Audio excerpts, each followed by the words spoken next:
All right. Hey, good evening, everybody. Love you guys. Thank you guys. Thank you guys for coming out tonight. Bev and I have been missing you guys while we've been traveling, but we've had some great journeys. I'll tell you about that tomorrow. But I think you're in for a real treat tonight. You're going to meet a gentleman that I've just met for the first time, Dave Nolan. I believe you're really, really, really going to be blessed. And so we wouldn't have brought you out if we didn't know something significant could happen for us tonight. So why don't you go ahead and look at somebody and say, I think you're really going to get blessed tonight. Tell them, I think you're really going to get blessed tonight. And so we know we got a lot of things to do, and so we won't belabor the point. Tomorrow, our friend Ray Hughes is going to be with us. We love Ray. And so I wanted Ray to come up and say hello and then introduce our guest tonight. So would you give Ray a big welcome as he comes to say hello? All right, man. Bless you, buddy. Hey, guys, how are y'all? Well, it's going to be quite a night, and I'm going to get quickly out of the way and let the night be what it is, because it's going to be a wonderful time together. And when I think of how every one of us, and by the way, I'm not Ray Hughes. I'm Ramey's dad's who I am, and Anwan's papa. But more than that, I'm a mess that God turned into a message, just like you guys, like us all. And, one of the beautiful things about the grace of God, the grace is not just what is called unmerited favor. We don't deserve anything we get. But when it comes from God, it's all grace. It's all mercy. And grace is really what grace is. It's an infusion of God's enablement put in your life to see to it that you fulfilled everything He created you to accomplish. And I just dare say that none of us can actually ever get there without feeling compelled to tell the story of what He did. And the Bible says in John 10 that the enemy comes to steal, kill, and destroy.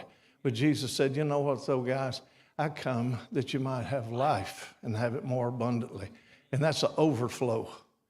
In other words, because He won, we win. And if I know anybody that has a grasp upon the power of winning and losing, or losing and winning, and winning and losing and losing and winning, it's this friend that I'm about to introduce you to, and we've been friends for a bunch of years now.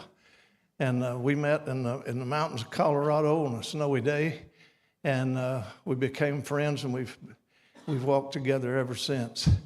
And here's the thing about the power of your story and the power of my story. What is a storyteller? It's a guardian of memories.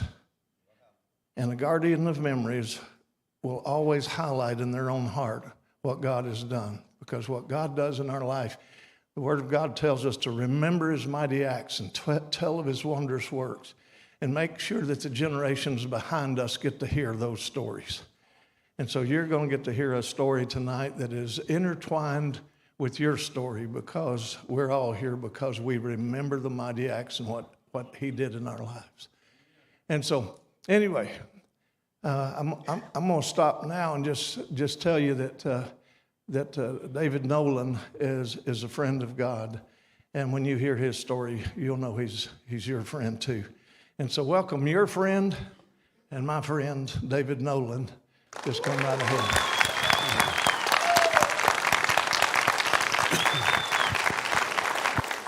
Everybody, thank you so much. Yes, sir. Thank you. Everybody's introducing me so good. I wanted to go watch this guy speak. Okay, I need a minute here to set some things up. How's everybody doing tonight on a Saturday night? There you go. Hallelujah.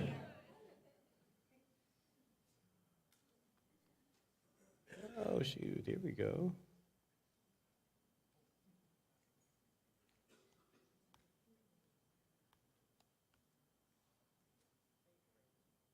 Well, Ken, I just met you. I want you to know I appreciate the fact that you trust me on this pulpit. because that takes a lot of trust for somebody to allow somebody else to come up here, especially when it Ray's friends. Jamie, that wouldn't happen without you. Not the noise, but all this coming together. Thank you so much for helping me do that. And yeah.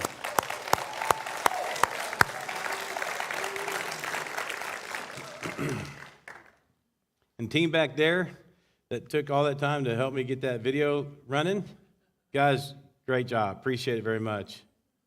So I'm very appreciative to be here tonight. Thank you so much. Well, Ray's right. He told me when I met Ray, I was in Colorado. We were doing an event together, and I wasn't a public speaker. I was kind of hoodwinked into actually going and tell my story. I didn't really want to tell my story. I lived my whole life, and I didn't want to go back when I was in my 50s and tell the troubles that I dealt with in my story. But my wife wanted me to go out and start talking about what is going on. There's something going on behind me that's funny? Oh, you can turn the lights off. That'd be fine.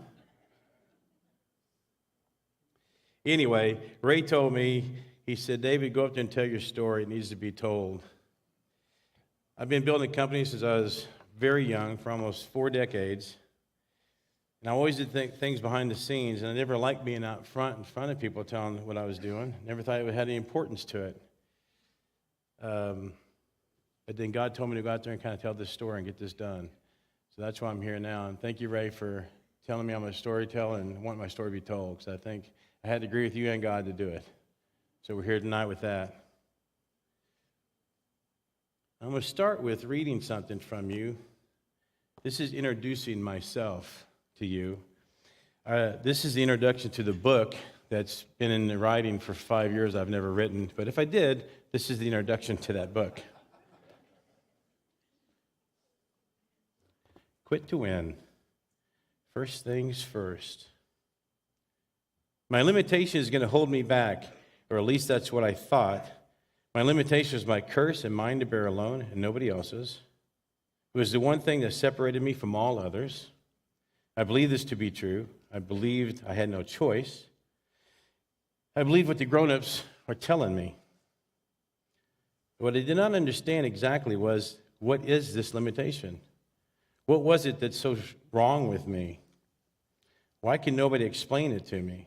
Why is there no answer, no cure, no explanation, and for me, no escape? I'm stuck, I'm imprisoned, I'm shackled, I'm bound to live a life without hope. My limitation would label me, limit me, and destroy any chance I had of a normal future or a normal life. A life without dreams. I could not imagine anything more than living a meaningless life without accomplishments. I'm never going to make my parents proud of me. I'm never going to make a person better himself or herself. I'm never going to have a good life, never have a good job, never make a decent living, which means I'll never get married, never have kids. At this moment, I'll never be happy again. My future's over. My cards have been dealt. I have a bad hand. And my only choice is to fold. And I'm only in 3rd grade.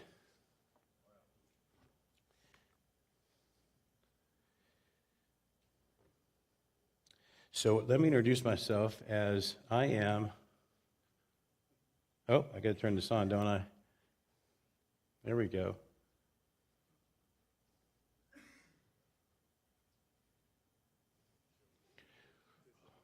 Let me introduce myself. I am. Oh, it's not going to work. Okay.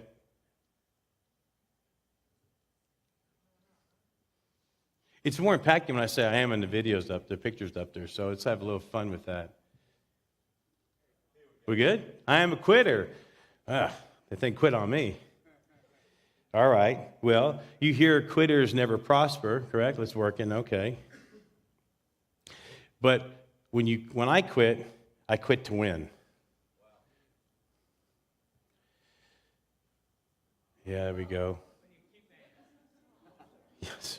Happy little fellow too, man. I'm 8 years old in that picture. I'm in 3rd grade.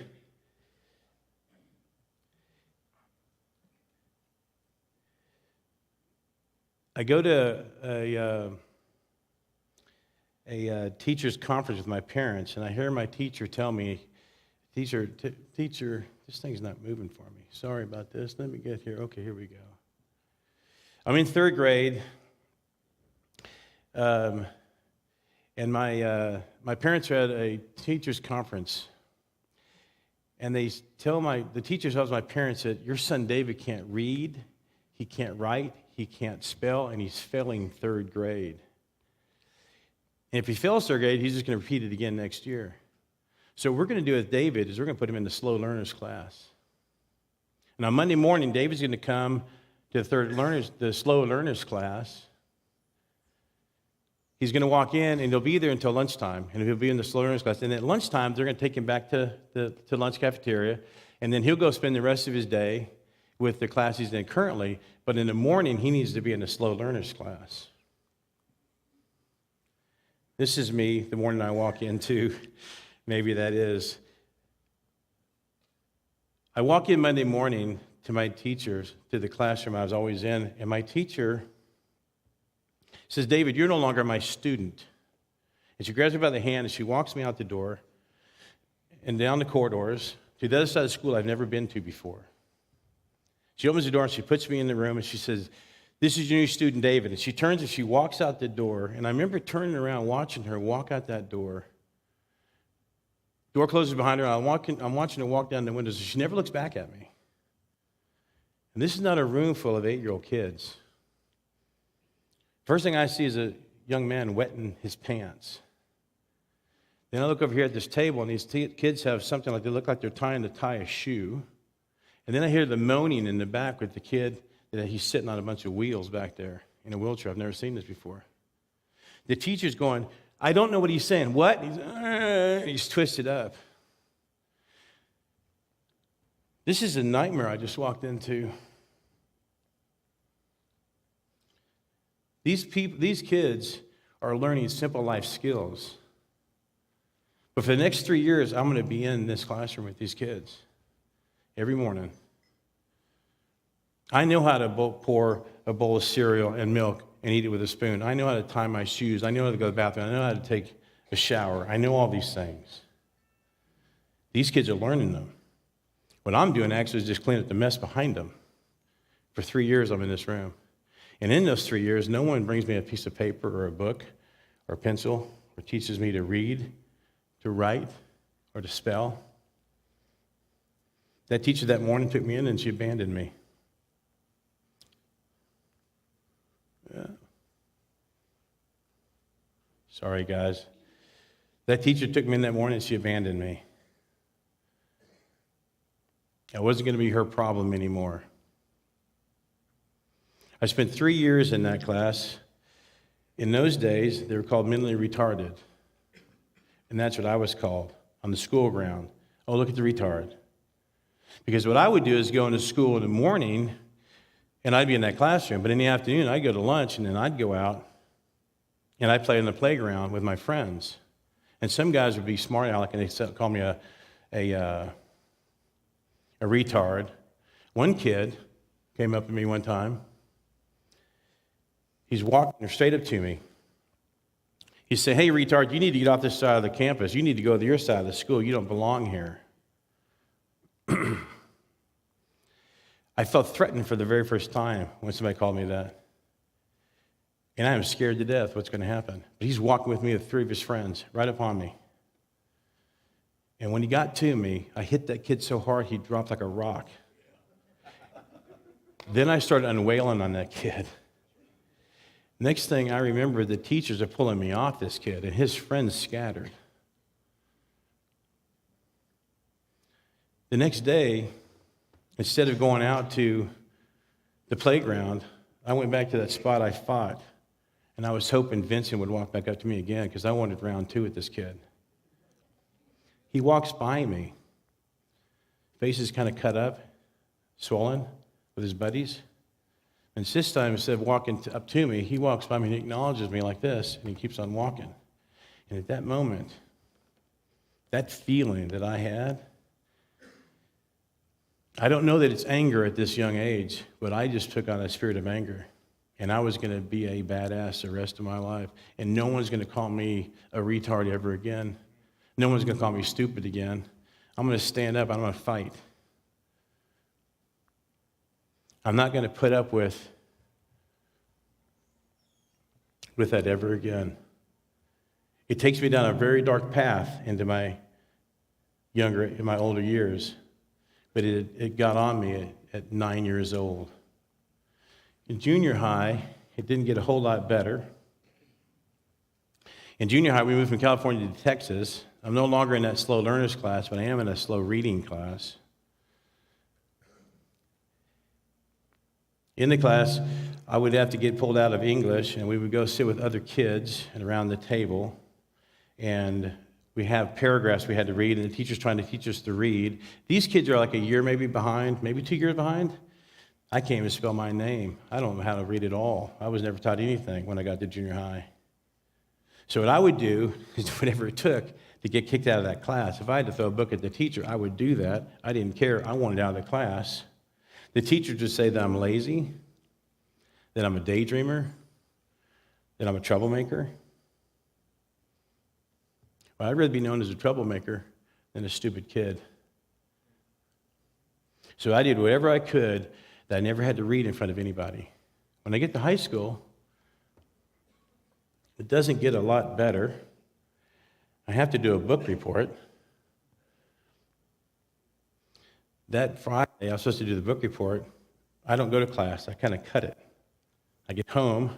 My mom's there at the door. She says, David, the teacher called and said, you weren't there in class to do the book report. I'm like, yeah, I know. I didn't do that. I didn't say that out loud, but yes, I wasn't there.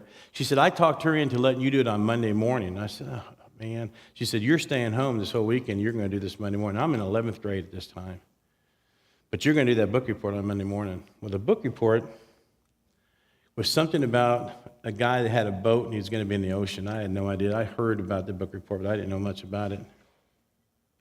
So I had to go give my book report on Monday morning. And so Monday morning, I went out there. Teacher said, you ready to go? I said, yeah, I'm ready to go. Let's do this thing. So I get in front of the class, and I get that piece of paper, and I start saying, hey, man, there's this guy. He's got this boat. and he built this boat himself, and he's out in the middle of the ocean, and it's real clear water, beautiful sky, just enough breeze to hold his sails, and he's running down the thing. And all of a sudden, out in the middle of nowhere, it gets really dark, storm coming, the waves start coming like this and rocking this boat back and forth. And then this dragon comes out of nowhere, and the teacher goes, David. I said, yeah. Yes, ma'am. There's no dragon in this boat. I said, well, that's a shame. So she said, you didn't read the book, did you? And I said, well, you know. She said, give me the report. She's so frustrated. She said, give me the report, put it on my desk, get your desk and go outside. And I thought, that's the best place I can go. So I walked over to her, and I gave her my book report. It was empty, blank pages, because I had nothing on it.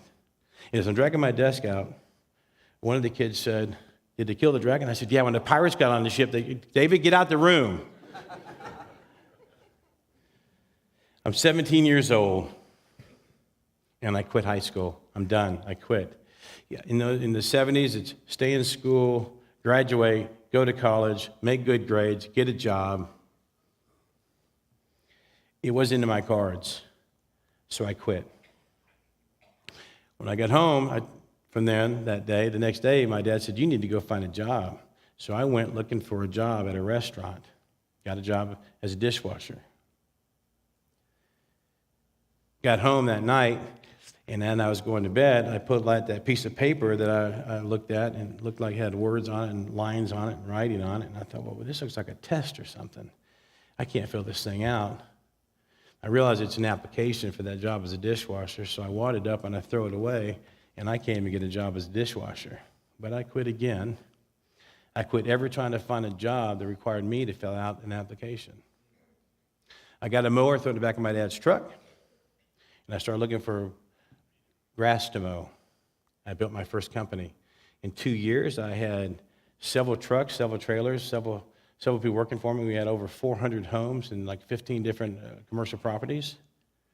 And I didn't like mowing yards. I didn't like mowing the grass. I didn't want to build this company. And I sold that company for just over $1 million at 19 years old. and I quit again. And then a miracle's about to happen. Not to me, to my mom. I don't know how many people remember the Phil Donahue show. It was a talk show at this time, this is 1982, so I'm 21 years old. In 1982, my mom bought into what the teacher said. He's lazy, he's a daydreamer, he's a troublemaker, he's all these different things. And let me tell you something, I became all those things those teachers said I was, I became that. I identified with everything they said I was. I didn't see my way out of it or around it. But my mom would sit with me and she'd say, well, do these letters here. And it'd be wrong. And it's like, you're just being lazy, David. You can read it. I can't read that, Mom. Here's what I'm seeing. And I describe it to her. But she was been told by a teacher, he's just being lazy. He doesn't care. And she would kick me out of the house and make me go play in the yard. Until one day, she saw this Phil Donahue show. I'm living in Dallas. I think I'm doing odd jobs, roofing and stuff like that. And I'm living in Dallas, Texas. My marketing team went back and found this show that my mom saw. And I've got about a 3-minute clip I want to play for you right now. But my mom's watching this show, and she stops and she turns it up. And this is what she heard. The type of reading problem and learning problem that dyslexics have characterizes the disorder. It's not whether they read or they can't read that defines it. Usually there's a delay in reading. Their memory for letters and words is a little unstable when they start off. As they read, they'll mix up letters like B's and D's, and then they start to learn words and they'll mix up was and soar and on and no. And what's fascinating about this, or what's important about this, is a whole lot of people have dyslexia. We can only guess or wonder how many young children are in school being accused of laziness, whose parents have had it suggested that they are LD, learning disabilities. We have letters now to identify all kinds of things that we don't really understand. Not to mention children who have been, it has been suggested, have emotional problems, maybe even brain damage. Now, many, many young people are carrying these burdens of failure through the formative years and are emotionally crippled by the time they get to be 18, 20, 22 years old, have come to believe that they are no good. His diagnosis like minimal brain damage or retarded or stupid is a deadly terminology. It just adds insult to injury. And patients who have this problem, no matter how bright they are, no matter how successful they are, feel stupid. And as a result, it encouraged me to write a more popular book called Smart But Feeling Dumb, which captures the essence of what this problem does to an individual. Mm-hmm. They feel dumb a whole lifehood, despite the fact that they're bright, competent, and the smarter they are, the dumber they feel. They also compensate too, don't they? They compensate for the problem, which confused many authorities. Many individuals with this problem learn to read. They read in a strange way. They scan, they're bright, they put things together, they memorize pages. However, the symptoms still persist. They have to force themselves. They have to struggle 10 times harder than a normal individuals, and as a result, there have been many famous dyslexics. General Patton, Einstein was alleged to have been one.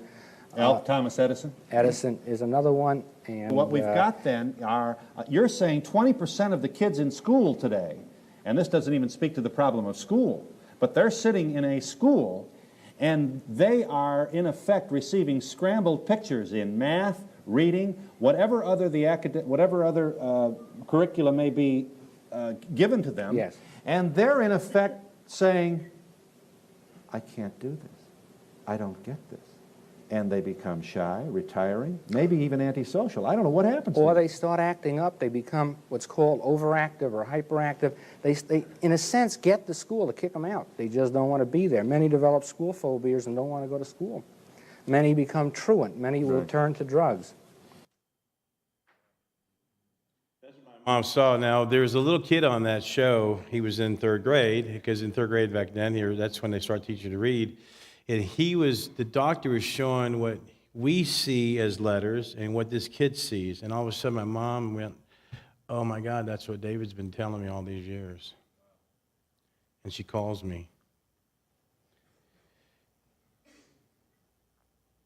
David, I'm so sorry. She starts crying. I can't understand what she's saying. My dad gets on the phone. But my mind is racing because I remember at 12 years old when the sheriff called my mom's and dad's house and said, well, I've got to come see you. And 30 minutes later, the deputy sheriffs come up, and my mom and dad open the door, and mom collapses in my dad's arms because she found out her dad was dead. And she was crying uncontrollably. And I'm hearing this kind of crying for the first time in all those years. She's crying like that. And Dad gets on the phone. He goes, David, he goes, Mom watched a show, and we know what's wrong with you. I said, you know what's wrong with me? She goes, yeah, I know what's wrong with you. And you have dyslexia. And I've got dyslexia, Dad? And he goes, yeah. I said, well, how much time do I have to live? I was scared out of my mind. What? You're not dying. No, dyslexia is when you scramble. You look at letters and you kind of scramble them a bit different. It's called dyslexia.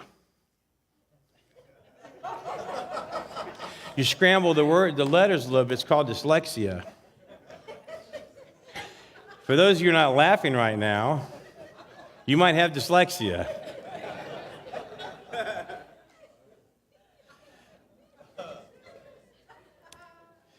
So my mom takes me to Midland College, and we put me through a 6-week program, and I get, it's for a GED, and she talks to the teacher and letting her read the questions to me. So the teacher's here, I'm here, face my mom, she's reading the questions, and I get 100% of them correct, and I pass, and I get a GED. And Mom thought that changed my life. It did heal my mom and I's relationship. For the first time, we were close. But the day I went to work for my dad's bar, I decided not to go back to, my dad's bar. I decided not to go back to Dallas, so I just started waiting bartending for my dad. And then a guy named Tommy Thompson walks in one day. He's talking to me at the bar, and he says, hey, do you know anybody who wants to be a waiter? There's a restaurant called Bellini and Thompson, and it's a really great French restaurant, and they change the menu every week, and Don Thompson's the chef, and Hector Bellini's the waiter, but he's really sick, and he can't continue to work. But Don is the chef in the back of the house, and they need a waiter in the front. And I said, man, dude, I'll do that job. So I go to talk to Don the next day, and I said, hey, Don, I would like to be a waiter at your restaurant. Tommy told me about it, and he said, well, that'd be awesome if you could do that. I really do need a waiter. I need him pretty quick. Can you start today? And I said, absolutely, I can start today. So then I go there, and he's got, what we do is we have soups, we have salads, we have 5 entrees to choose from, and it's like a roasted tenderloin with green chili béarnaise sauce. We have all these types of Victoria steak Diane, all these different things. And I have to learn all these things. And so he writes everything down on a cheat sheet for me on a piece of paper, and I've cleaned the dining room, get ready to go, table's ready to go. He said, just read these off if you need to, just to kind of cheat when you talk to him to describe the menu. I said, okay, that'd be great. So I go out there, and I walk out in the dining room to the front door, and I'm about to walk out the front door. And I thought, man, I'm going to walk back in the kitchen. And I said, Don, I can't read this. He goes, you can't read my handwriting? I said, no, I can't read this, even if you printed it. He goes, what do you mean? I said, I can't read. I said, if you want me to quit, I will, if this is what I have to do. But he goes, well, come here, son. He said, let me tell you something. He said, look at this steak. And he shows me the steak. He says, you know how we put a season on it, we're going to sear it on the grill? I want you to taste this. That's green chili béarnaise sauce. Taste that. Now, that's made from hollandaise sauce. And he starts going off. He starts telling me all about these 5 entrees and these super soups and salads. And my mind starts going like a movie in my mind. I remember everything about those entrees. I could smell them, taste them, and I understood everything about everything he told me. I had never been told from anybody something else to learn something like that before. But man, I could not get that off my mind. And I loved going out and telling them all the different. I would come and say, hey, Don, these guys, I just told these guys green chili béarnaise sauce and the roasted shrimp viator, man, with the bell peppers on. And start talking about through this stuff. And so after a week or so, I said, hey, Don, would you mind teaching me to cook? He said, oh, absolutely not. He said, why don't you get here in the afternoon? He said, you can go with me, and you can go shopping with me, and then you can come back and help me chop the vegetables and that kind of stuff. So Don, I went shopping with him every day. We picked shrimp and fish and steaks, And we'd shop almost every single day, and then Don taught me to cook.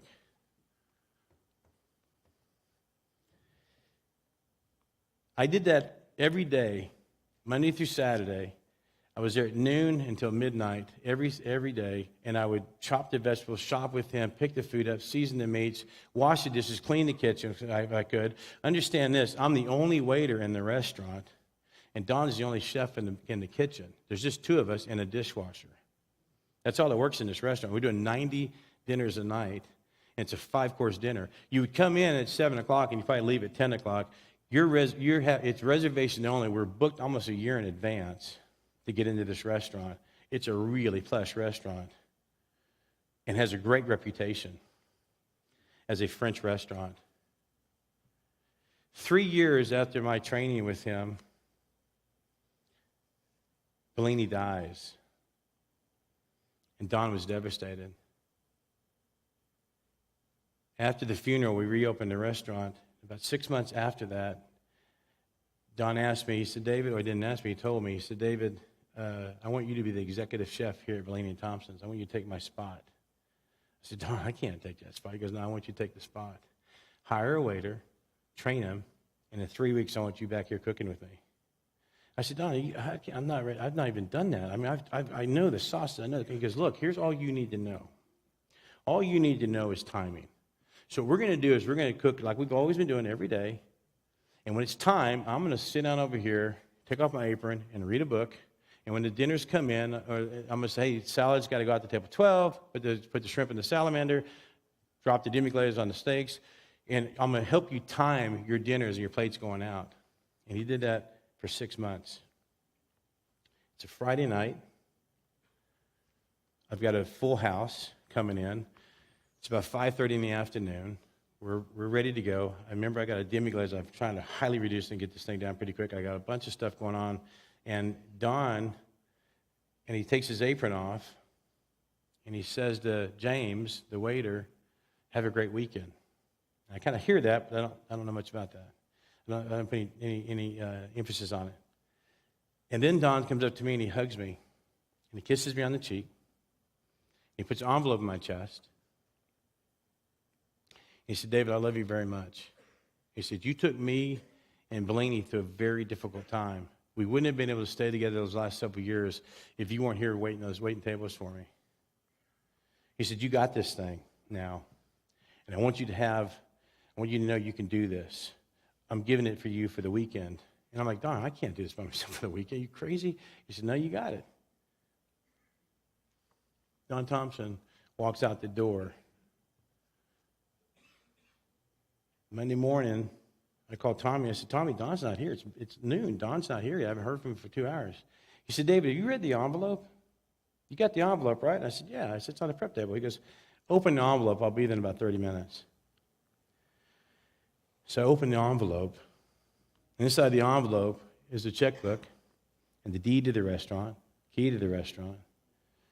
And the letter says, and it's written about just over a year and a half prior to this, that if something happens to either Bellini or to Don, we want David prepared and ready to go to take over our restaurant. And then when it's time, Don or Bellini, which one of it, we want you to give it to him. These guys set me up to give me this restaurant. What I know about Don is, Don was my first true teacher. And when Don left that day, he didn't abandon me. He empowered me. And I found a passion much greater than mowing yards.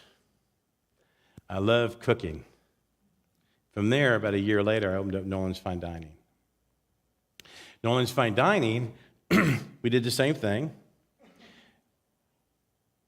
Married to my wife, Delinda. We're doing the same thing, all the menus. I got some new things I'm developing on, but we change the menu every week, except for one dessert. This one dessert is called a brownie cheesecake, and if I didn't have that brownie cheesecake in there, people would be mad at me. So I'd have enough brownie cheesecakes in there. The brownie cheesecake was selling so good, I thought, well, you know, I should go to Sam's Salsa Club just in the city of Midland, Texas, and see if they would sell my brownie cheesecake if I put it in Nolan's Fine Dining package. So I go to Sam's, and the manager of Sam's says, well, I don't have the authority to do this, David. I like your brownie cheesecake, but I don't have the authority to do that. But here's a piece of paper, and he writes a number and a piece of paper on it.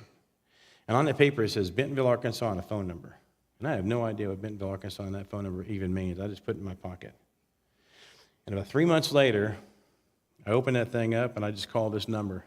And a guy named Mike Denny answers, Sam's Wholesale Club, Bakery Division. Oh, okay, this is the Bakery Division, Sam's Wholesale Club. I said, hey, Dan, hey, Mike, I've got this. And I told him who I was, told him about the brand cheesecake, told him I have the restaurant, what I'm doing. And he said, sounds great, man. And then these days, this is back in 93. So in those days, Sam's likes doing these type of things. Today, this doesn't work. You can't do this today. But in those days, they loved the story. They loved to tell the story of the home baker making it big and coming into Sam's. So I go see him, my wife and I, and a month-old baby, Tori. We go up there January 10th, and we walk in, and he loves the brownie cheesecake. And he says, I want 4,000 of them, and I want to put you in a 20-store test. And if it goes well, we're going to go system-wide with all your stores. And then we'll talk to you about going into Walmart. And I said, yeah, let's go. Let's do it, man.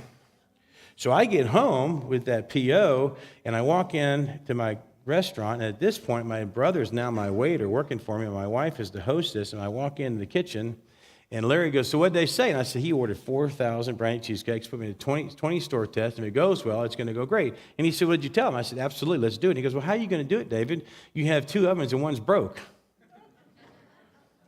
And I said, I have no idea. We're going to figure it out.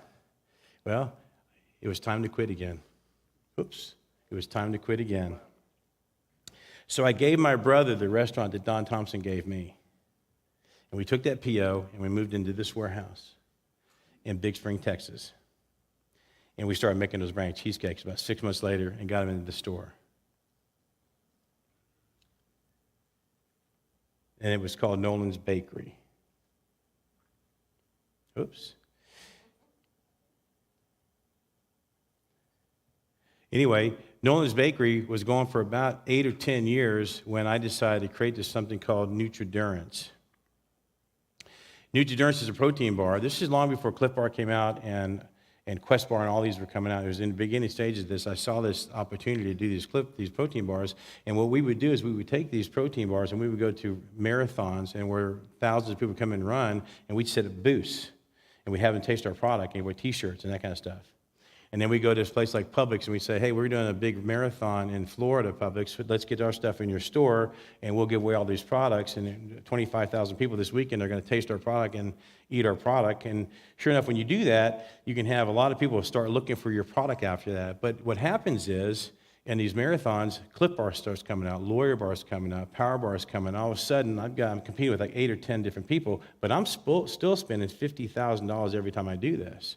But now I'm diluted by a bunch of other bars. So we thought, well, what can we do that we don't have the competition of these other bars and still get to the mass amount of people?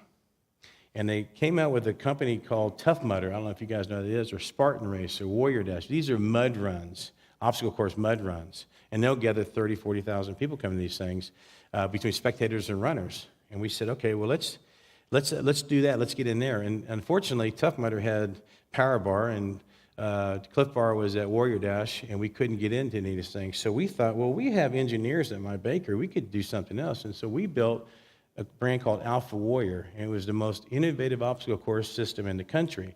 And what we decided to do, let's go compete against those guys. And instead of going into them, let's just compete against those guys and see what we can do. Because now what we can do is we'll set up this Alpha Warrior course. We'll travel around the country. And we'll charge people to come in and run our event and market our bar. So we'll make $350,000 every event we do. We're marketing our bar. It's all for free. Now we're making money. We've just turned a marketing campaign into a money maker for us. And this is Alpha Warrior. The other day, I was working out in my Alpha Warrior t-shirt, and he said he noticed several people wearing this shirt, and he wanted to know, what is an Alpha Warrior? Immediately, the question took me aback. My initial thought process was that the experience of Alpha Warrior is far too intense for me to possibly be able to put it into words.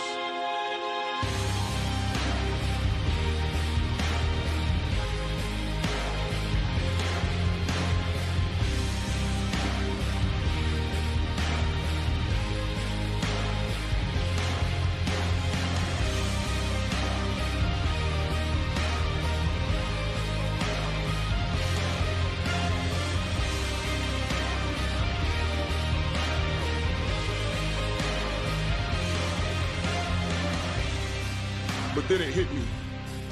The best way for me to describe an alpha warrior is to define alpha warrior. Alpha, meaning supreme, superior, or dominant. And a warrior is anyone who is energetically or aggressively engaged in an activity, cause, or conflict. Someone who is experienced on the field of battle. So when you ask, what is an alpha warrior? I say, our activity is activity. Challenge is our cause. We are in conflict against the ordinary and mundane. And this is our battlefield. 125 tons of steel, 500,000 custom welds, transported by 8 semis, 5,500 man-hours to build, 2 years in the making, one objective, to conquer. Now by this time, a small group of athletes had gathered around, and I could see the look of anticipation building up in their faces as each one of them eagerly awaited their chance to become an alpha warrior. So I turned and I asked, are you in superior condition? Prove it! Are you a supreme competitor? Prove it! Are you a dominant athlete? Prove it! Are you an alpha warrior? No blood, no miles, no mercy!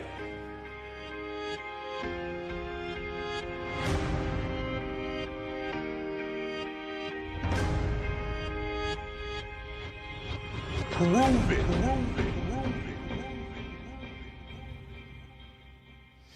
So we launched that series, and we took it all over the United States. And the year we launched in 2013, we were considered the #1 race series in the country. We were that way. We held that until 2014. And we beat out Warrior Dash, Tough Mudder, Spartan Race, who had been holding the top 3. All of a sudden, they're talking about the top 4. And we beat them out. And then a company came by and decided to buy my Nutri-Durance brand, and we shut off Warrior down from the traveling. And we just set up in one of our local, on some land we have locally in San Antonio. We just do events out there, but it did what it's supposed to do, and we sold that brand, Nutri-Durance. Before Quest even blew up, before those guys even blew up, we were able to sell that company long before those guys even come in. So that's the story. That's my story. Nope, hold on. It doesn't end there. That's just the story. And people think I'm a self-made man, and we talk about me being a self-made man, and I was a self-made man in the sense that I was prepared and ready to go. Every time I had an opportunity, I would take it. But I was also very arrogant and had a lot of pride, and I was not humble at all. I was self-made, but I was not serving God. I was doing a lot of things very wrong, and then I look back at my life, and you got to think, people think you're a self-made man. You got there by yourself. I don't know who could have got there by themselves, and it wasn't me. So what I'd like to do is go back through this story and tell you God's story involved in this. In 1992, I met one of the most beautiful women I've ever seen. Her name was Delinda. 2 weeks after I met her, I asked her to marry me. 6 months after we got married, we're at a revival. There's about 50 people in this revival. It breaks out, and it's like the third day into this revival. And I had a thought come through my mind. It wasn't my thought, and I don't know at this time that I'm praying or God's speaking to me, but eventually I began to identify, well, this is not my thought. This is an odd thought. So it said to me, will you take care of Jory and Sue the rest of their lives? Now, my wife's Delinda. Her parents are Jory and Sue. They were in the ministry of music their whole career. And Jory, by the time he was 56, he couldn't function anymore because he has epilepsy, and he can't hold a position anymore. And they don't have retirement in the Assembly of God for these guys, so they're struggling financially at 50-something years old. And God is speaking to me, will you take care of them? Will you be the retirement was the next word. And I'm thinking to myself, well, I've got the restaurant. This is back when I had the restaurant, Nolan's Bakery. Let's go back a ways. I had the restaurant, and I'm thinking, well, I don't know. They just repossessed my Ford Explorer. And we're not doing as great as I think I am. I got a baby coming. I'm not sure. I thought, well, you know what I could do? I could probably mow yards, God, in the mornings. If I got to 7 o'clock, yeah, I could. You know what I do, God? Here's what I'll do. I'll start a yard company until about noon, and then I'll work the restaurant, and then I'll take care of them the rest of their life. And I agreed to doing that. And then a few days later, as I'm walking out, Scott, the guy who's in the revival, he stops me. He says, hey, you and Dylan, I need to talk to both of you. And he walks up to me and my wife, and he says, when that baby's born, you're going to start a company. When you do, it's going to become very successful. And I want you to know God trusts you with that money. I said, okay. And he says, and you're going to help fund the kingdom. And I'm thinking, my wife, what kingdom is he talking about? Because I have no idea. She grew up in church. I am new to this whole language thing about church. I'm new at praying to God and listening to God. But we opened up Nolan's Fine Dining, and I had her mother start doing her desserts for us. One of them was the brownie cheesecake. That went to the Sams. From there, we opened up Nolan's Bakery. And I was able to put Jory and Sue on salary at Nolan's Bakery, and they were starting to get paid. And at Nolan's Bakery, somebody called us one day and said, hey, Starbucks wants to have some pound cakes. Can you develop some pound cakes for us? And I said, yeah, we could do that. So I called Sue, and I said, hey, Sue, Starbucks wants a banana pound cake, pumpkin pound cake, chocolate pound cake, orange poppy seed pound cake, lemon pound cake. And so we took those products, and we developed those products from her recipes, and we started selling them to Starbucks.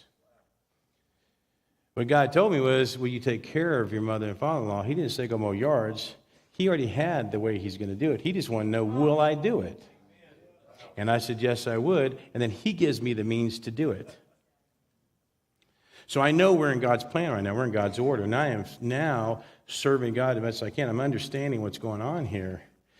And then Starbucks, and I'm thinking at the time, I remember we wanted 500 pound cakes a day for Starbucks, and we would be rocking and rolling. Man, that's all 500 pound cakes a day was a big deal for us back in those days.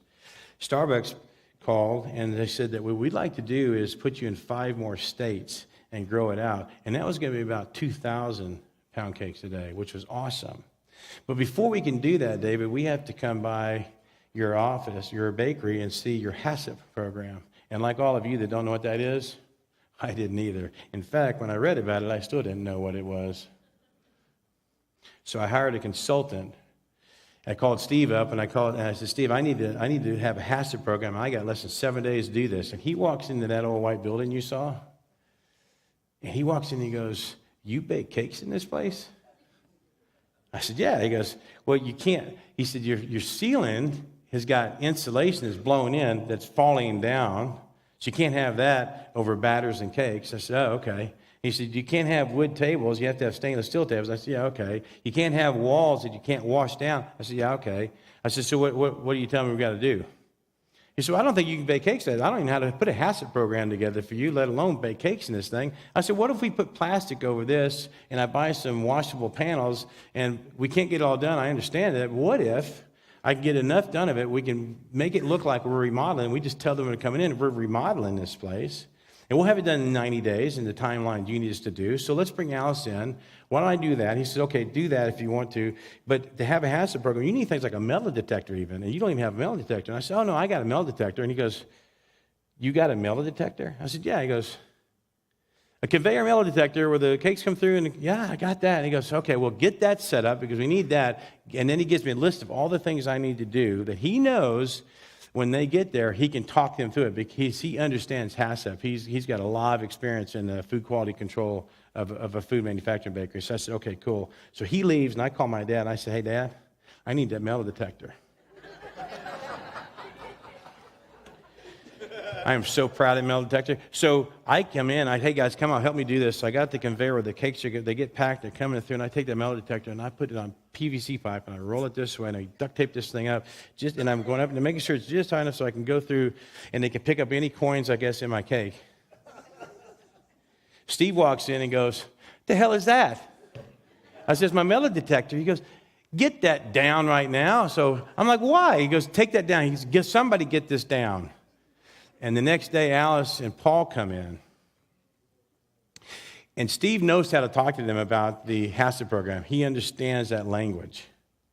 So he said, yeah, we're putting washable walls up here. We're putting a drop ceiling over here. We got the stainless steel cables already here. We're bringing the conveyors in. Here's what we're doing. And he talks them through this about an 8-hour day. And when they leave, Paul Gabrielson, who's the buyer for Starbucks for me, and Allison, who is the quality control person for Starbucks, says, well, David, if you can get this done in the next 90 days, this list of things I'm going to give you, and Steve says you can do, well, then we'll turn you on to those 5 states, and that's about 2,500 pound cakes a day because we really, really like your product. I said, we'll get that done. She goes, okay. And then on the way out, they said, give me your city I need your city health license and your Texas food manufacturing license. I said, yeah, okay, I'll get that for you. But you know what? We took them off the wall because we were putting the new walls up. I said, we packed it probably in a storage unit somewhere. So I'll get that and I'll mail it to you, get a copy and mail it to you. She said, yeah, that's fine. Get that done and then we'll move this thing forward. And so everybody leaves and we all go home and I walk in and my wife says, so how'd it go? And I said, it was doing great until I lied. I didn't have a Texas food manufacturing license. I didn't know I needed a Texas food manufacturing license. I didn't even know there was such thing as Texas food manufacturing license. I come out of the restaurant business, and now I'm in a food manufacturing business, and I just found out I'm illegally selling product across state lines. And I could be in a lot of trouble for that. And I don't know how to get it. She said, what are you going to do? And I said, well, we're going to work hard. I'm going to figure out how to get it. I don't know. I can't forge it. So I can't do that. I got to figure out how I'm going to get this Texas food manufacturer license. So I am racking my brain trying to figure this thing out for like 3 or 4 days. Now I can't eat. I can't sleep. It's actually tearing my stomach up. And I can't pray, God, you know what? I know I'm lying now. Let's get this one covered. And then I'll move on. I won't lie anymore after that. I can't do that. And I'm getting sick to my stomach. I can't eat. I can't sleep. I know this is going to go really bad. And if I tell them I don't have it, we're going to lose the business. We just know that. That's a given. So we can't do that. And then my wife has a dream. She wakes me up in the morning. She said, David, she said, I just had a dream, and God told me that you need to go tell them the truth. She said that if you tell them the truth, you will be the largest food manufacturing supplier in the bakery side of Starbucks, but you got to tell them the truth. And if you lie, we lose everything. And I said to her, and well, first of all, she says, God told me I can't honor a man who lies, but I can honor a man who tells the truth. And I told her, you need to go back to sleep. Wake up with a better dream, because that is just stupid. The problem is, I can't sleep, I can't eat. And I know I'm doing wrong, and I know I need to get right with God. So I quit trying to get this Texas food manufacturing license, and I thought, I'm going to tell Lee, the investor, he's going to walk away. But God, I'd rather have my relationship with you than I want this bakery. And that's the point I had to come to. He had to bring me to that point. So I went to Lee, and I said, Lee, here's the problem. And I explained it to him. He goes, yeah, well, somebody else, I'm sure other people have made this mistake before. Did you tell Steve, the consultant? And I said, no, not yet. I was going to tell you first. He goes, look, David, you're a creative guy. We got a lot of opportunity in front of us. If we lose Starbucks, so be it. We'll do other things. I'm like, really? He goes, yeah, let's just do that. I had nothing else but Starbucks. I was so focused on Starbucks. I said, well, if you trust me to do that, I'll keep moving this thing. He goes, yeah, 100%. You just keep going. Tell the truth. Tell them what's going on. And if you lose them, you lose them. Let's keep moving. So I tell Steve, the consultant, and he says, man, Dave, this is bad. They're not going to like this at all. And so I said, okay, well, I got to call Paul. And he said, yeah, you got to call Paul right now because my reputation is also on the line, and I don't like that at all. And I said, okay, well, I'll call Paul. So I called Paul, and Paul's first reaction to me was, you're a Christian man, and you lied to me like that? You've been telling me, you've been holding off all this time, the last 4 days. I'm thinking you're going to give me this food manufacturing license, and you don't even have it. I will never do business with you again. I need to know how many finished good products you have in your store. I'm not buying your ingredients. I need to know what you have finished goods because I don't want to run out until I can replace you, but I got to replace you, but I will never buy from you again. Well, we're out of the Starbucks loop, but Lee believes in us. I get with Steve. We actually give him a percentage of the company so he could run our food quality service to them. He's a manufacturing. He's been there for 30 years. I'm a chef and developer and a sales guy. So we partnered together with Steve, brought him into our company. We went to San Antonio, Texas, and we opened up Hill Country Bakery. A year after we opened up Hill Country Bakery, Paul calls Steve. He says, Steve, there's a company we're doing business with, and they won't buy a metal detector, and we can't keep buying from this company. So I want to know, do you guys have a metal detector? And Steve's on the phone and goes, will you buy a metal detector? I said, absolutely, we'll buy a metal detector. So he says, yeah, we have a metal detector, Paul. And he says, okay, well, tell David that I need 3 low-fat coffee cakes, and I need to get it as soon as I can because we're going to start running by February. And this is like between Christmas and New Year's Eve. And so I make the cakes. They're up there within 2 weeks to him. He likes the product, and he calls Steve back and says, Steve, we're gonna give you a shot at these reduced fat coffee cakes, but Alice and I have to come see the new plant first. We said, okay, that'd be good. Come on and see it. This plant is first rate. We did everything we could to make this thing a perfect plant up in San Antonio, Texas. Spared no money at it. So we're on the porch, and Steve and I are talking. Paul and then we're coming around the corner, and Steve gets a call. He says, yep, sure, I'll tell him. Yep, okay, I'll tell him. Paul and Allison don't want to see you, David. They need you to leave before they get here. I said, okay. So I left. They come in. 6 hours later, Steve calls me and says, well, you're back into Starbucks. They like what they saw at the plant. They know what I'm doing on the food safety side. They, of course, certainly love their development stuff side. So we're going to start with these coffee cakes. And by February, we were running coffee cakes again for Starbucks. This is in 1999. Then they called back about 3 months later and said, hey, we'd like to talk to you guys about the pound cakes again and see if we can't do these pound cakes again and just roll it out in a soft roll. And so they wanted to come see the plant again.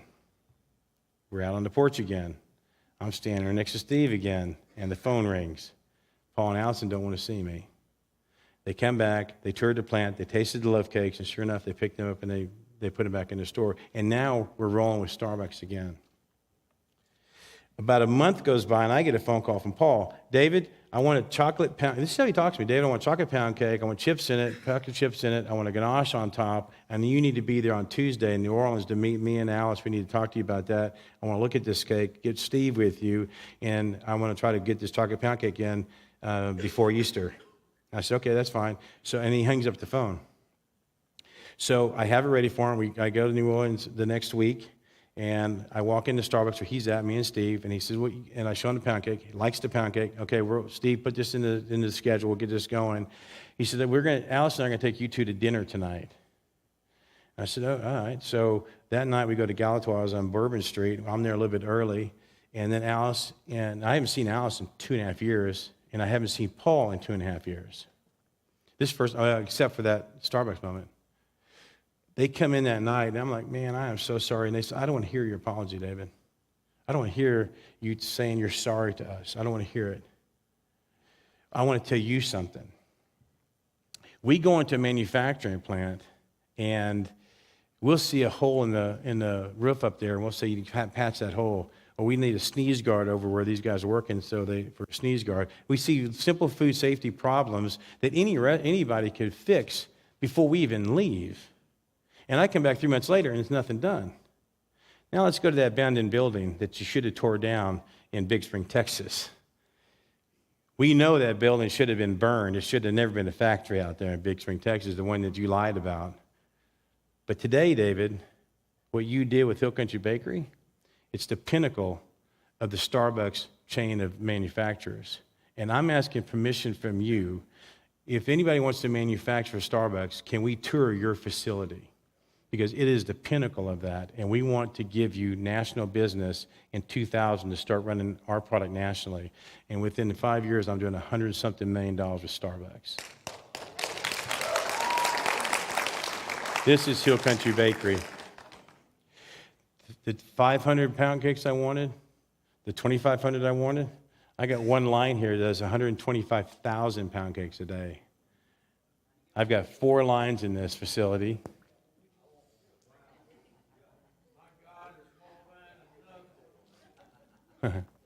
That's the banana nut bread for Starbucks coming out of the oven.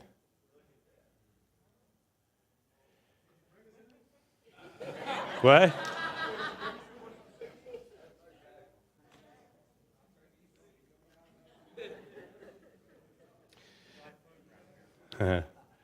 Delinda's dream took 2 years to get in it, but it took me getting right with God to have her dream come true.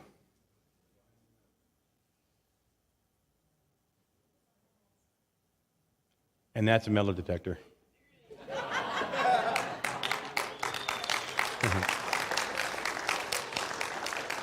That is $375,000, and I have 8 of them in my location.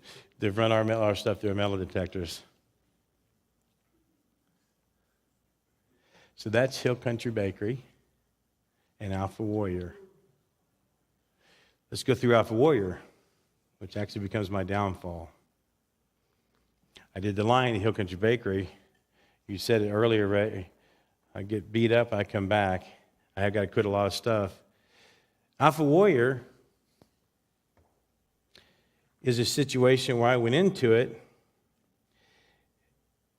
and at the time, Starbucks, after we sold the brand, we were going to launch it again, and we couldn't get it off the ground. And we're funding it to get it off the ground, get it running again. And then Starbucks calls us, and they're going to stop buying our pound cake from us after 18 years of buying it. And it's a $175 million loss for us. And they're going to come out of 3,000 stores for the next 2.5 years. We're in 17,000 stores. They're going to pull us out. And I'm heavily funded in this Alpha Warrior program because that's funding it, and all of a sudden we can't fund it. Oh, shoot. Anyway, we've already exposed that one. Let's just go there. It's 3 o'clock in the morning, and I'm praying through because I'm losing this business. I had to shut Alpha Warrior down, and things are starting to fall apart. My father-in-law, Jory, who we were taking care of and lived in our home, had cancer. He's passing away. Her mother's passing away. Belinda's sister's passing away. Things are crashing on us. And my son says to me at 3 o'clock in the morning one day, he comes in, he says, Dad, he said, you're a Christian businessman. Why is God punishing us? And I said, son, God doesn't punish people like that. That's not what he does. He doesn't punish us. I said, you need to get that out of your mind. He said, you need to go on to bed, get that out of your mind. And then as soon as he goes upstairs, that's when I say, God, why are you punishing me? He said, David, I want you to look at Joshua, understand his story. And I said, okay. So I call guys like Ray, I call guys like Lance, I call friends of mine, I say, hey, tell me about this guy Joshua in the Bible. Who is he? What's going on with him? What did he do? Why would God want me to know about this guy named Joshua?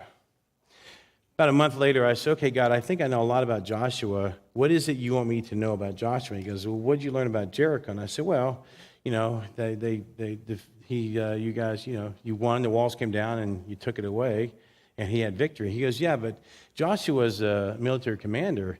He didn't have any military plan to go do that. I told those Jewish people to sit over and keep their mouths shut and put a thing together. They walk around a few times. At the end, they shout, and the walls come tumbling down. Joshua had nothing to do with that. That was all my plan.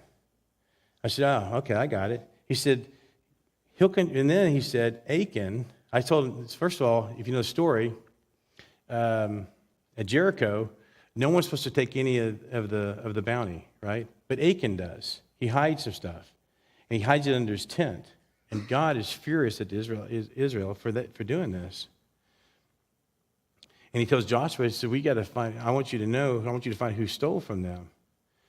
And it's one of the darkest stories, I think, because they take him and his family, I believe, right, and his kids, don't they? And they kill them all, right, for doing this. And then after that, he said, David, he said, I want you to go look at Ai.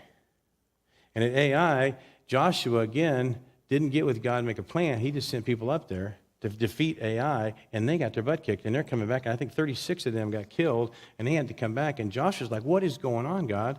I thought you brought me in this country for me to win the promised land. And God said, now, David, I want to tell you something. You start Hill Country Bakery. You think you start Hill Country Bakery? It was your mother-in-law that gave you all the product you needed to have. It was Lee Crump, who was at your restaurant every week for 4 years on an 8 o'clock reservation, who funded the whole thing from you. I brought that together. When you needed Steve because you lied, I brought the consultant in. Whatever you needed Hill Country Bakery, I made all those things happen for you. When you lied, I made it better for you, right? So what you've done is you created you created Hill Country Bakery, and you think you did it yourself. I did that for you. And then you steal my money out of my company with you when I want to partner with you, and you go build Alpha Warrior? You think I'm going to let that prosper? I'm not going to. So I had to get on my knees again, and I had to get right with God. I'm like, God, I'm sorry. You said I'm going to create a lot of money and become very wealthy. I'm assuming I can just be a businessman. He said, yes, that's true as my partner, not on your own, not in your own self-confidence. You want to go build these companies, you bring me into it. I said, okay, I got it. And so what I did was I went out and legally set up a company called Pasiag Holdings. Partner and CEO, God. It's a legal holding company. And inside that holding company I own is Alpha Warrior, and it was Hill Country Bakery before I sold it. 3 months after I do that, and it's his, it's not a king's business, it's the kingdom's business, and I just have the privilege to run his business. And that's why I set up. I put myself on a payroll. I didn't just take random cash out of it. And everything else that goes in, what does God want to do with this money?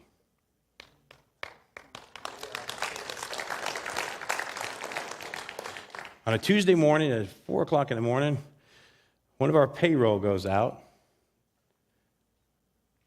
for $430,000. That's one shift. We have multiple shifts. We run 24 hours a day, 7 days a week. We run 363 days a year. We have leadership. We have about a $2.5 million weekly payroll, and this went out to the cloud, goes into all the people's banks, and it got hacked. And so we called the police department, and they said it must have been an inside job or it has to do with your payroll company. You guys need to kind of walk that out. So we called the FBI, and the FBI says, this is not a federal thing. This is a local thing. I said, well, the cops just told us it wasn't a local thing, and then they actually tried to they're the ones who suggested bringing you in. Well, we're not going to have anything to do with that. I said, okay. I said, well, I'm not sure what we're going to do about that. So we know it's an inside job because my sister-in-law is the one that pushes the button that sends the money, and I sign it out. So I know it's not an inside job. So we start looking into our payroll company and different things. But I get home about 10 o'clock in the morning, and I take my wife, and we go in the bedroom, and we say, Lord God, this is not our company anymore. This is your company. They stole it from you, not from me. This company is under Pasiag Holdings.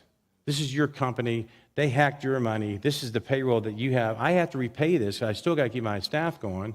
That's only one of my payrolls.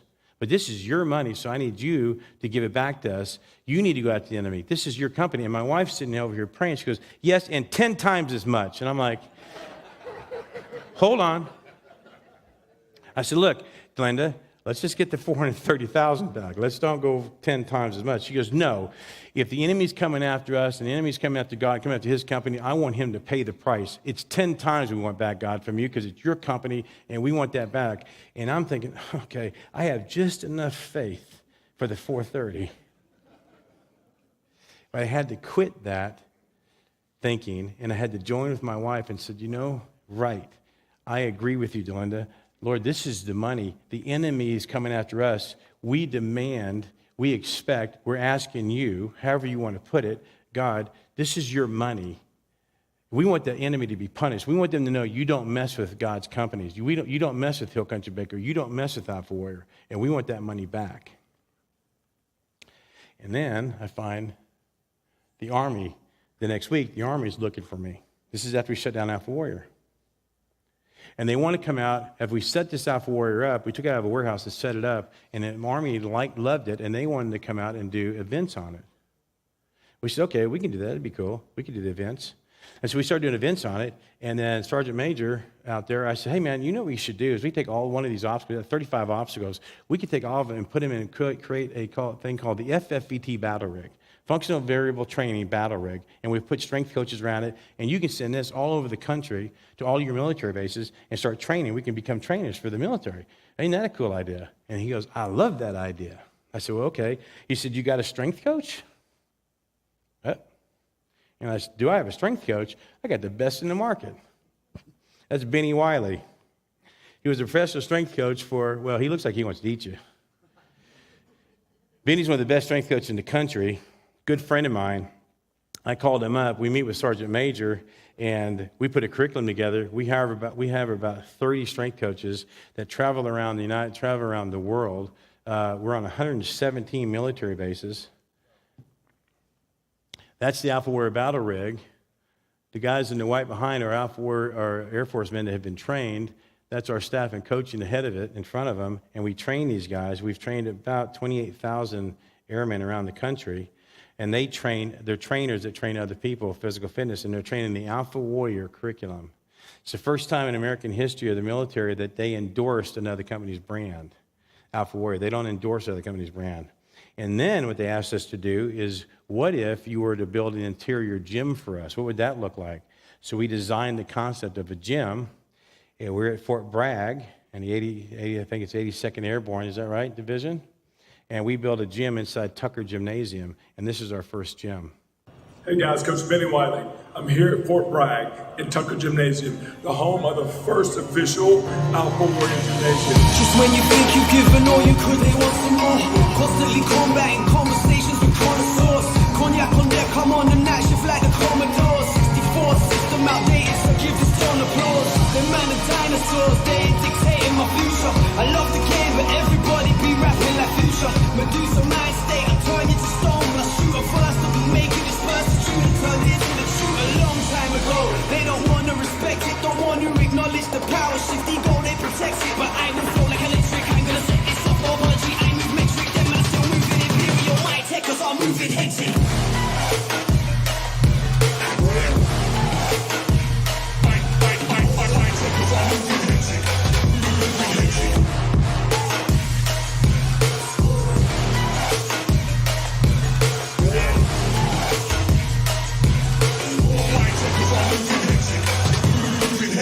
Now everybody wanna talk about the top four.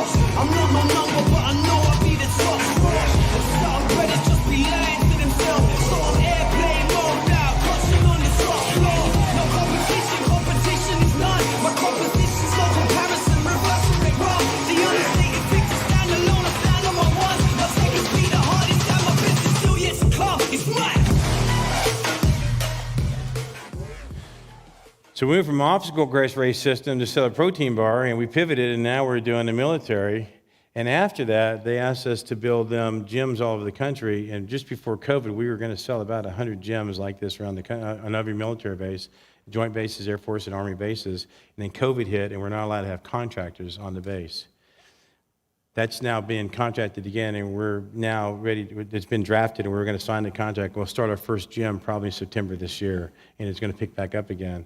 But this also led to the competitions that were going around. They have 5 zones around the world that the military train at, and so the Air Force and Army were competing with the Marines and Navy, and they were competing at what was called the Moab, the mother of all battles.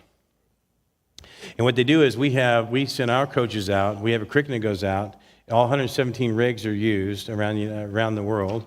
And then we have competitions for about 4 months under our guidelines. And then winners come up. We have 5 team. It's a 3-girl, 3-man team. And then they have 5 winners from each region. And then they come into San Antonio. And then they go through a 2-week training with us at our Alpha Warrior. And then they compete. And at the end of that competition, one team becomes a representation of the military as the best fit team in the military. And that trophy that they get goes to the Pentagon. That's the Alpha Warrior trophy that lives in the Pentagon. And what you're looking at is when you have Chief of the Air Force, Chief of the Army, Chief of Marines, Chief of Navy, that's the Joint Chiefs. So those are guys in the Situation Room when you see activity happen with the President. This one's the Chief of the Air Force, who would be a Joint Chief, but when he's single, he's just the chief.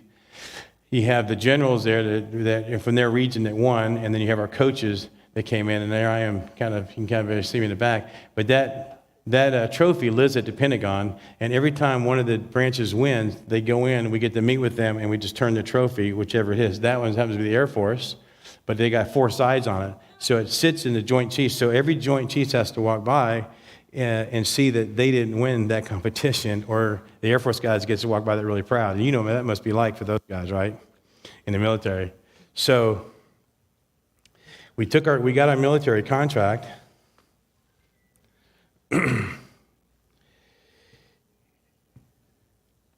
I told you the military started looking for me. That was in May. In September is when we got hacked from for Hill Country Bakery. Move forward to May. In the military, I get a call from one day from one of the guys, and he said, "Hey, the military's looking for you. There's the sticker in the guy's car. It's Sergeant Major Michael Hatfield. He's over in MWR, the military. It doesn't mean anything to you, but he commands the military basically in the Army.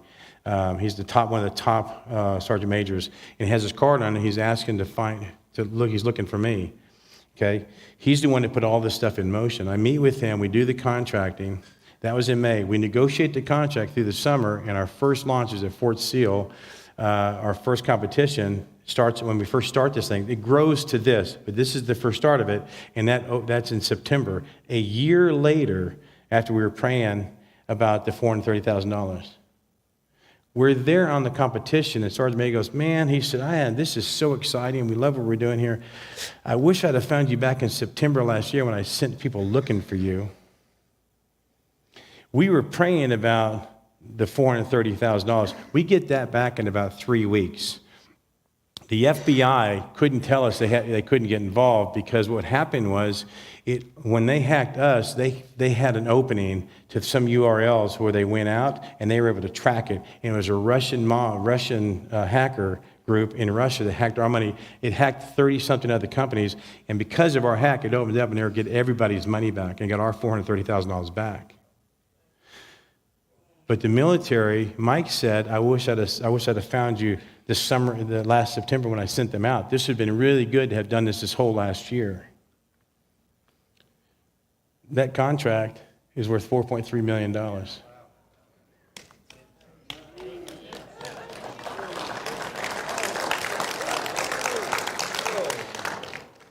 Now we're moving forward, and it's continuation.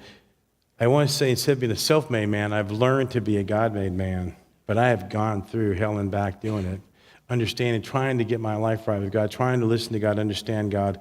I am not perfect, and we make mistakes, but every time we're ready to go back to God, God is ready to take us back. And that is God's story of this story. But now I want to share with you one more thing. And I'm sorry this slide thing was all kind of screwed up, but this is what I really want you to hear tonight.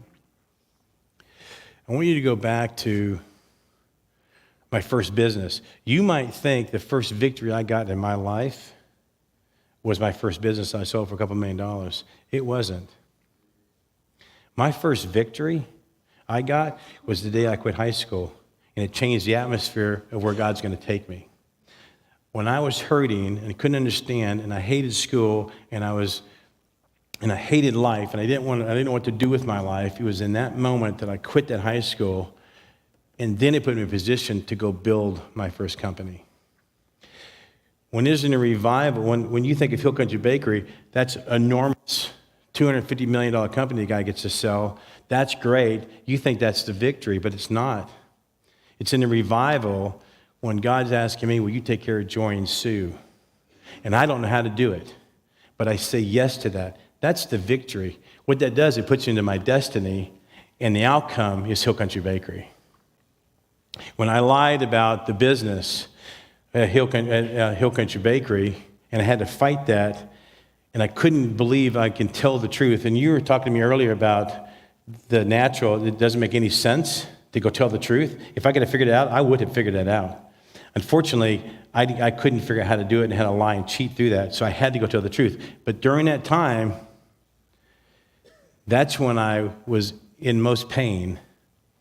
That's when I was suffering the most. And that's when I had to turn to God. And I said to him, I will give up the bakery. I don't want this if I can just get my relationship back with you. Get the peace back in my heart. So I had to quit what I was doing, That was the victory then. In the middle of my pain was the victory. That's just the destiny that I walked out, and that was the outcome. Same with the military. Same with getting hacked. When we got our money back, the victory was when we sat in our room and we prayed and we believed God to get it back. That put us in the destiny to give us our outcome. My question to you is, how many of you are in pain right now? How many of you, what's your dyslexia? What's your pain? What are you suffering in right now? Do you feel abandoned? Do you feel lost? Because if you do, that's where your victory's at. And if you turn your life over to God, He can put you into your destiny. If you get into your destiny, you will have that outcome. God wants you to have the outcome. He gifted me not to go to school and read books and do something. He gifted me to own my own companies, build my own brands, conceive these big global ideas. I didn't know that when I was in a mentally retarded class.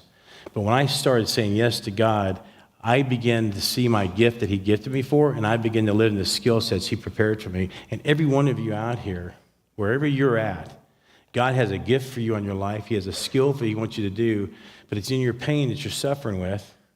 Whether you know Jesus or not, whether you are, He's your Lord and Savior, what He wants you to understand is you're a son and a daughter to Him if you'll give your life to Him. He wants to be a father to you. Jesus wants to be the Savior to you, and the Holy Spirit wants to comfort you and talk to you and reconnect you to the Father. But He wants you to see Him as a Father, because if you can see God as a Father and you see yourself as a son, then in anything you're going through, correct? Anything you're going through,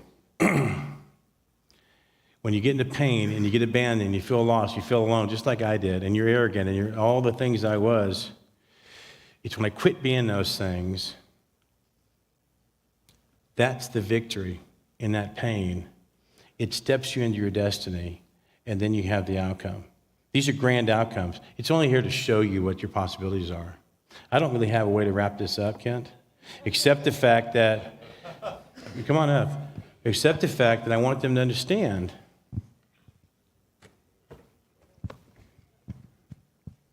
Would you stand up with us? First of all, can you let Dave know how much you appreciate him sharing his story with us tonight?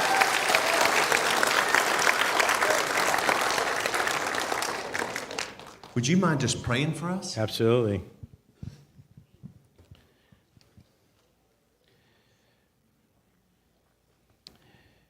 Heavenly Father, some of us are in a lot of pain right now, I'm sensing. Some of us don't know how to get back to you because we feel abandoned, we feel you're not hearing your voice, and yet you are there. I pray, Heavenly Father, you speak to them right now. Holy Spirit, give them comfort right now. Expose to them in their mind that they are your son, your daughter, and you are their father. And in this pain and in the shame that they live in, you're there with them. All they need to do is turn to you. The prodigal son's victory was when he was in the pig trough and he decided to make that decision to go back to the Father. The Father, ladies and gentlemen, was waiting for him to get back to him. He's waiting for you right now. I wish you could see the Father on the stage the way that young man saw his dad coming down the path to him. That's what I pray for you right now, because He's there for you. So, Father, show them who you are. And don't let them pass you by tonight. Don't pass by God's calling tonight. The pain, the suffering, whatever you've done, the thief on the cross, all he did was recognize who Jesus was, and he went to heaven that day. There's nothing and that guy on the cross, just so you know, he deserved to be on that cross. He was probably a murderer. He was an evil man. They didn't crucify these guys because they were good people. They crucified them because they were evil people, and that man was evil, and all he did was recognize Jesus. I want you to recognize Jesus. He's in how much pain on that cross next to Jesus, and yet Jesus pulls him out of that. So, Father, that's what I'm praying tonight, that all of you will be able to look into God as a Father. Make that point. Quit doing what's holding you back. Quit worrying. Quit saying you're unworthy. Quit saying don't take on a shame that's not yours. The Son of God, You're not in shame for that. He's looking to you. He's waiting for you to step into him. And then I guarantee you're going to step in your destiny, and the outcome is going to be, your outcome is going to be as great as your outcome is going to be. God has a plan for every one of you. So God, I pray now that they step into their destiny. They turn to you, they step into their destiny, and you give them the outcome and show them what that looks like. In your precious name, Father, I pray. Amen. Amen. Amen. Thank you guys so much for being with us tonight. We'll see you in the morning at service. We thank God for the seed of destiny that's been sown into our hearts tonight. We love you. Be blessed, and we'll see you in the morning. Yeah, sure. Dave, someone want to speak to you if that's okay.